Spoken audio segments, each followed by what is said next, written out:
गुरुर्ब्रह्मा गुरुर्विष्णु गुरुर्देवो महेश्वर गुरु साक्षात् परम ब्रह्म तस्मै श्री गुरुवे नमः। ओम नमो ब्रह्म दिव्यो ब्रह्म विद्या संप्रदाय कतभ्यो वंश ऋषिभ्यो महद्भ्यो नमो गुरुभ्यः सर्वपल्लवरहित प्रज्ञानघनः प्रगद्धो ब्रह्मे वामस्मि। ओम नारायणं पद्मं वसिष्ठं शक्तिं च तत्पुत्रं पराशरं च व्यासं शुगं गौड़पदं महान्तं गोविंद्र शिष्यं श्रीशंकराचार्यमथाः पदपादं च हस्तामलकं च शिष्यं तं तोटकं वर्तिकामन्नास्मि गुरुसंतो मानोऽस्मि। श्रुतिस्मृतिपुराणानाम् आलयं करुणालयं नमामि भगवत्पादं शङ्करं लोकशङ्करं। शङ्करं शङ्कराचार्यं केशवं बादरायणं सूत्रभाष्यकृतो वन्दे भगवन्तो पुनः पुनः। ईश्वरो गुरुरात्मेति मूर्तिभेद विभागिने व्योमवप्ताय देहाय दक्षिणामूर्तये नमः। ओम श्री गुरुभ्यो नमः। ओम श्री परमात्मने नमः। हम लोग गीता के 8वें अध्याय का अध्ययन कर रहे हैं, जिसका नाम है अक्षर ब्रह्म योग। तो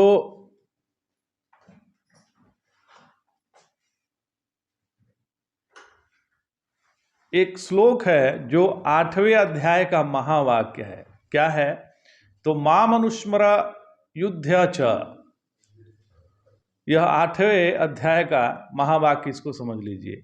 इसका अर्थ है मेरा स्मरण करो और युद्ध करो, युद्ध करो और मेरा स्मरण करो। दोनों बात भगवान ने एक ही बार में कह दिया। ये यहाँ हृदय में, अंतरंग में और अनुस्मृति की प्रधानता है और बहिरंग में युद्ध की प्रधानता है। माम अनुस्मर युद्ध च में जो च है, इसमें जो च है वह युद्ध को गौण कर देता है और माम अनुस्मर को मुख्य कर देता है। मतलब लड़ते भी चलो और मेरा स्मरण भी करते रहो। तो अब हम गीता के 8वें अध्याय की पूर्व पीठिका की भूमिका की चर्चा सुनाते हैं। 7वें अध्याय में भगवान के समग्र रूप की वर्णन है। भगवान ने अपना समग्र रूप बताया, उसकी प्रतिज्ञा भी की। जैसे राजा लोग अपने महल में रहते हैं तो और उनके कर्मचारी लोग उनका राजकाज संभालते हैं। राजा लोग अपने महल में रहते हैं और कर्मचारी लोग उनका राजकाज संभालते हैं। वैसे ही भगवान भी बैकुंठ में रहते हैं, बैठते हैं, उनके कर्मचारी उनका राजकाज करते हैं। भगवान यदि जीव हों, मनुष्य हों और संसार की देखभाल करने वाला हो तो यही होगा कि वह एक जगह रहेगा। उसके रहने के स्थान का नाम बैकुंठ रखो, या बैकुंठ के जगह पे ब्रह्मलोक रख लीजिए, या साकेत लोक रख लीजिए, या गोलोक, बात एक ही है। तो यदि उसके एक जगह की रहने की बात जचे न जचे तो भगवान निराकार रूप से सब जगह रहता है। कोई ऐसा जगह नहीं जहां भगवान नहीं है। तो ऐसा मान लीजिए। तो यह भी न जचे तो जितनी क्रिया हो रही है, जितनी भी क्रिया हो रही है, उसमें प्रेरक रूप से भगवान ही बैठा हुआ है। उसमें प्रेरक रूप से भगवान ही बैठा हुआ है। जैसे बुद्धि को ज्ञान कौन देता है? परमात्मा देता है। तो बुद्धि में भी परमात्मा बैठा लीजिए महाराज, बुद्धि की जगह परमात्मा को बैठा लीजिए। तो वो तो बैठा हुआ ही है, बस मान लीजिए कि बैठा हुआ है। यह केवल मानना है। गीता के 7वें अध्याय में इस प्रसंग की अद्भुत रीति से प्रतिपादित करते हुए भगवान ने बताया कि भगवान का जो रूप है वह समग्र है। कहीं ऐसा नहीं है कि नहीं है, समग्र है। माने निराकार, निर्गुण ब्रह्म। भगवान संपूर्ण जीवों के रूप में विद्यमान है।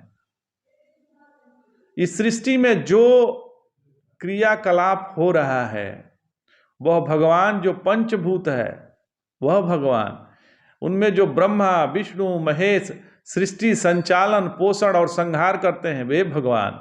इतनी उदार दृष्टि से भगवान का, परमेश्वर का वर्णन उसमें एक व्यक्ति भगवान बनकर बैठ जाए, इसकी गुंजाइश नहीं है। उदाहरण के लिए देखिए तो भगवान कहते हैं कि मतः परंतरम नान्य किंचदस्ति, मेरे सिवाय दूसरी कोई वस्तु नहीं है। भगवान ने कहा ना पिछले अध्याय में। तो एक परा प्रकृति है और दूसरा अपरा प्रकृति है, और दोनों का कारण मैं ही हूं। तो 7वें अध्याय के 4थे श्लोक में भगवान ने कहा, भूमिरापो अन्नलो वायु खम मनो बुद्धिरेव च अहंकार इति यम्मे भिन्ना प्रकृतिर अष्टधा। यह अष्टधा अपरा प्रकृति है, इससे परे जीव प्रकृति है। संसार में जो कुछ भी दिखाई पड़ रहा है यह परा प्रकृति और अपरा प्रकृति है। इन सब का कारण मैं एक हूं। तो अहम कृष्णस्य जगतः प्रभवः प्रलयस्तथा, 6वां श्लोक 7वें अध्याय का। तो मुझसे ही सारी सृष्टि उत्पन्न होती है और मुझ में ही सारी सृष्टि लीन होती है। तो यदि आपने पिछला अध्याय का अध्ययन मेरे साथ किया है तो आपको इसका जरूर ज्ञात होगा। फिर भी मैं उसको दोहरा दे रहा हूं कि यदि कोई ना उसका अध्ययन किया हो तो हमारे लिए भी बेहतर है और आपके लिए भी बेहतर है। तो मुझसे ही सारी सृष्टि उत्पन्न होती है और मुझ में ही लीन होती है। अतः आप गीता के इन वचनों को ध्यान रखिए महाराज, और ईश्वर को ढूंढने के लिए सृष्टि के आदि में पहुंचने की कोशिश मत कीजिए, क्योंकि सृष्टि का आदि आपकी पकड़ में कभी नहीं आएगा। यह असंभव है। यह अशक्यानुष्ठान है कि किसी व्यक्ति की बुद्धि सृष्टि के आदि का साक्षात्कार कर सके। काल अनादि है। आप ईश्वर को ढूंढने के लिए वहां मत जाइए। यह मत सोचिए कि जहां सृष्टि नहीं रहेगी वहां परमेश्वर मिलेगा। यह मत सोचिए, क्योंकि काल अनंत होता है और काल का आदि अनादि और काल का अंत अनंत होता है, अंत भी अनंत होता है। तो आप कभी प्रलयावस्था की अनुभूति नहीं कर सकते और न सृष्टि के प्रारंभ की अनुभूति कर सकते हैं। ईश्वर को तो यही ढूंढना पड़ेगा महाराज। अभी ईश्वर मिलेंगे तो सब समय मिलेंगे। ईश्वर तो नित्य है। तो यही ईश्वर मिलेंगे तो जब सब जगह ईश्वर मिलेंगे, और यदि इसी रूप में ईश्वर मिल जाएंगे तो फिर कहना ही क्या है। फिर तो मौत भी ईश्वर के रूप में दिखाई पड़ेगी। तो भगवान ने कहा लास्ट में 7वें अध्याय के, प्रयाण काले अपि च माम ते विदुर युक्त चेतसः। मतलब 8वां अध्याय यही बताने के लिए आया है कि मौत भी आपको भगवान से अलग नहीं कर सकती। मृत्यु में यह सामर्थ्य नहीं है कि वह आपको परमेश्वर से अलग कर दे। चलते फिरते परमेश्वर, बोलते चुप होते परमेश्वर, खाते पीते परमेश्वर, हंसते गाते परमेश्वर, जीतते हारते परमेश्वर, हंसते और रोते भी परमेश्वर। सब समय परमेश्वर ही परमेश्वर है महाराज। तो परमेश्वर को ले जाकर एक कोने में डाल देना कि यही एक परमेश्वर है, यह गीता का अभिप्राय नहीं है।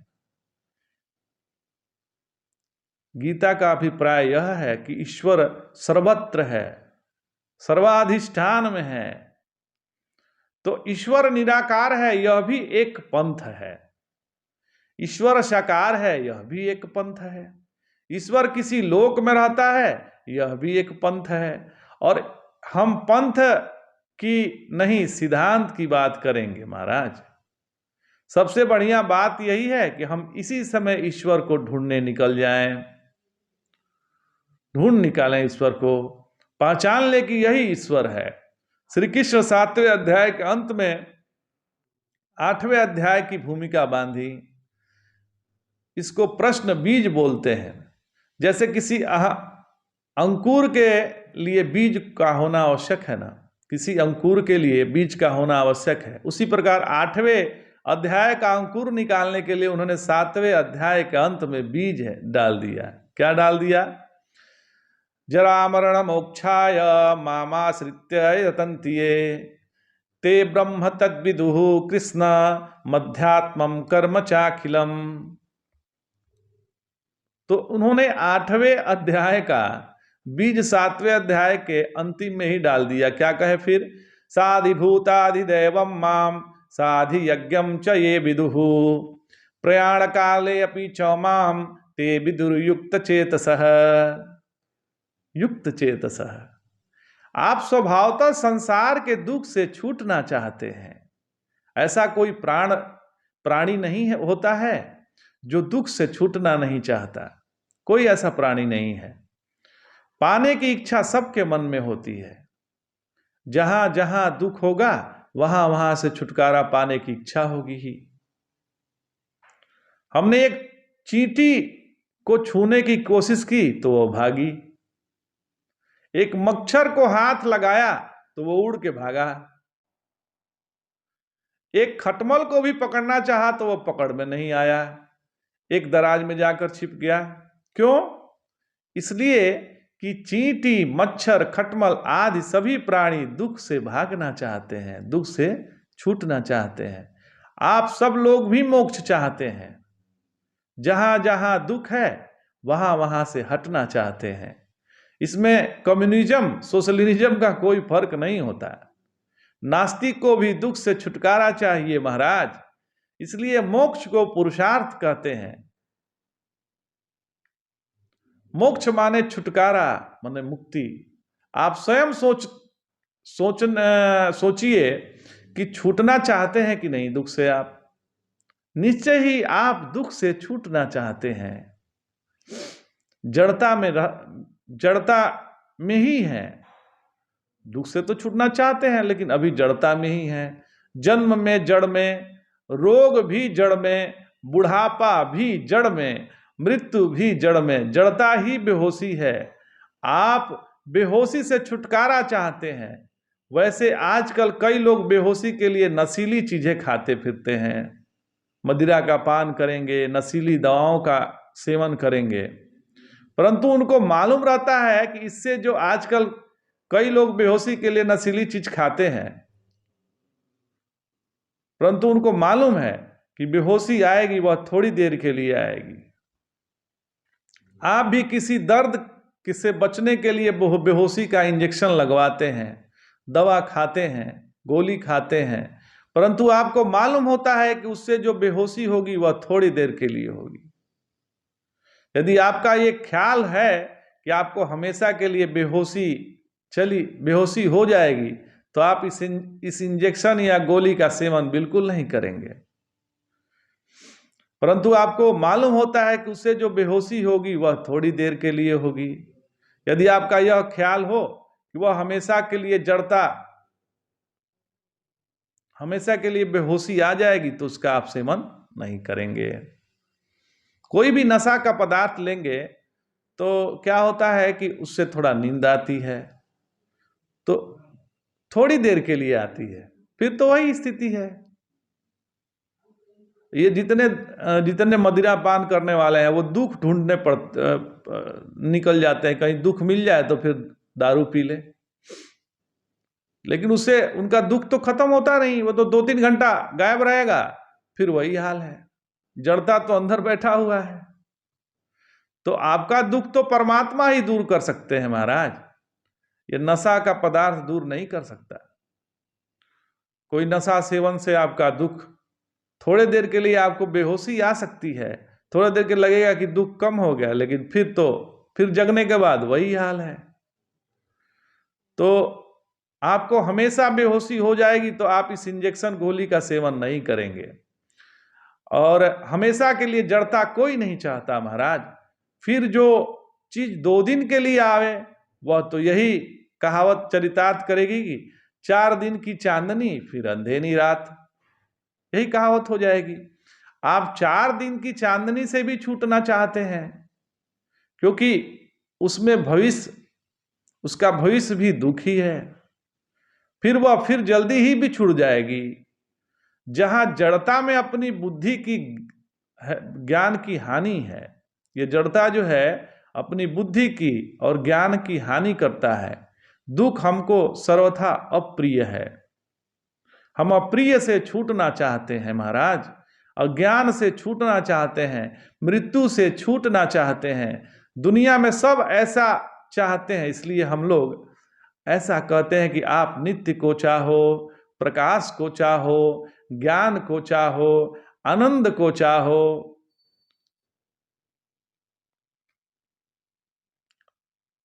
तब हम आपको विधान नहीं करते कि आज्ञा अथवा उपदेश नहीं करते, अपितु इसलिए कहते हैं कि आप सचमुच दुख से छूटना चाहते हैं, जड़ता से छूटना चाहते हैं। देखिए, आप अपनी प्रगति चाहते हैं। यह प्रगति क्या है?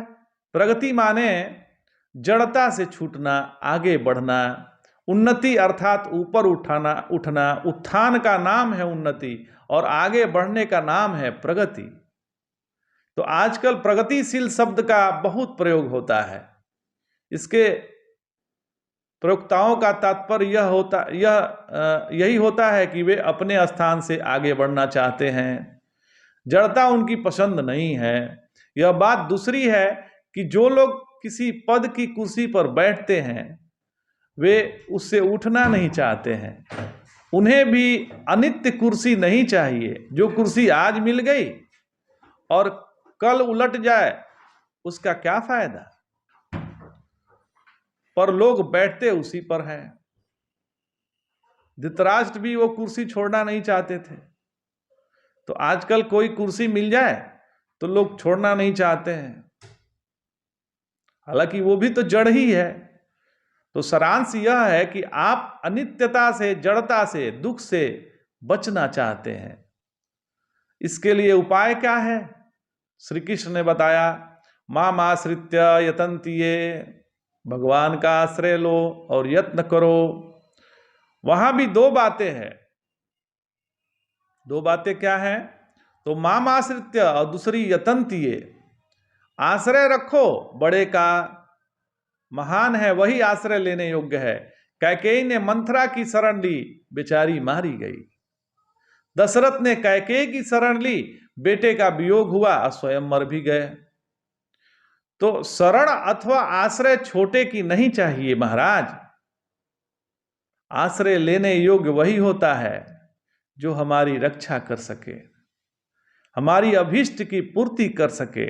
इसके लिए परमेश्वर का आश्रय लेना सबसे उत्तम है। आज इतना ही। जय जय शंकर, हर हर शंकर।